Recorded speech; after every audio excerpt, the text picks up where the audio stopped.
आमतौर पर ये माना जाता है कि भाई 7 से 8 घंटे तो पढ़ना है, और ख़ास तौर पर अगर आप 10th में हैं या 12th में हैं तो आपको इतनी पढ़ाई तो करनी होगी। नॉर्मल डेज में भी एग्ज़ाम के टाइम तो आप पढ़ेंगे ही। क्या ये बात सही है? सर ऐसा नहीं है कि आपको फिक्स करके 7 से 8 घंटे पढ़ना है, क्योंकि अगर एक बार आपने अपना सिलेबस पढ़ लिया तो आप किताब से बाहर क्या पढ़ सकते हैं। बात यह है कि आपको अपने डेली के गोल्स सेट करने हैं। जैसे मैंने किए थे, मेरे डेली के गोल्स होते थे कि मुझे इतना पढ़ना है, ये चैप्टर कंप्लीट करना है, ये टॉपिक कंप्लीट करना है। अब वो चाहे 7 से 8 घंटे लगे या वो 3 से 4 घंटे में हो जाए, आपको बस अपने गोल्स को स्लोली स्लोली कंप्लीट करना है, कंसिस्टेंटली पढ़ना है। अब वो आप कितने आवर्स पढ़ रहे हो वो आप पे डिपेंड करता है कि आप एक टॉपिक को रिटेन करने में, उसको याद करने में कितना टाइम ले रहे हो। Okay okay. तो ये जो गोल्स की आप बात कर रही हैं, ये गोल्स आप खुद बनाते थे या फिर कोई टीचर आपको बताता था या आपके पेरेंट्स बताते थे?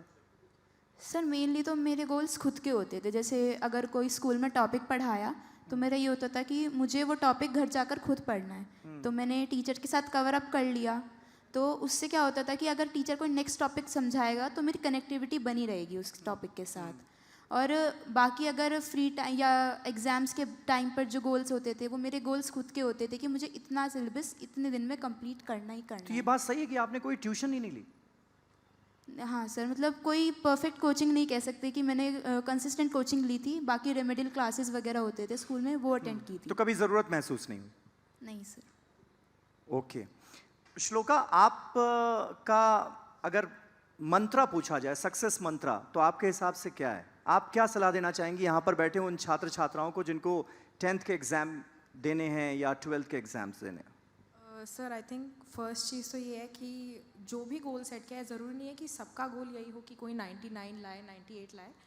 सबका पोटेंशियल अलग होता है, सबका इंटरेस्ट अलग होता है, और सबका फोर्टे भी अलग होता है। कोई बच्चा स्पोर्ट्स में अच्छा होता है, कोई स्टडीज़ में होता है, कोई किसी और चीज़ में होता है। तो जो भी गोल है उसके टुवर्ड्स वर्क करना है। यही नहीं है कि अगर आज हम सिर्फ टॉपर्स को सम्मानित कर रहे हैं तो वो बच्चे सिर्फ यही मोटिवेशन ले कि हमें उसी लेवल का टॉपर बनना है। आई थिंक जो भी अपना फोर्टे है उसमें बेस्ट करना है, और उसके साथ स्टडीज़ को जो आपका लेवल है या आपका जो गोल है उसके साथ डेवलप करना है। फॉर एग्जांपल मेरे लिए, मैं हमेशा से अकेडमिकली ओरिएंटेड ही रही हूँ, तो इसीलिए मेरे को ये था कि नहीं, स्टडीज़ पे थोड़ा सा ज़्यादा फोकस करना है।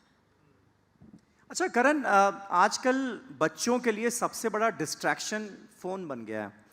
आई एम श्योर आप लोगों ने भी फ़ोन यूज़ किया होगा और पॉजिटिवली भी इसका इस्तेमाल किया जा सकता है बहुत सारी चीज़ें जानने समझने के लिए, इंटरनेट के यूज़ के लिए, एआई के लिए भी।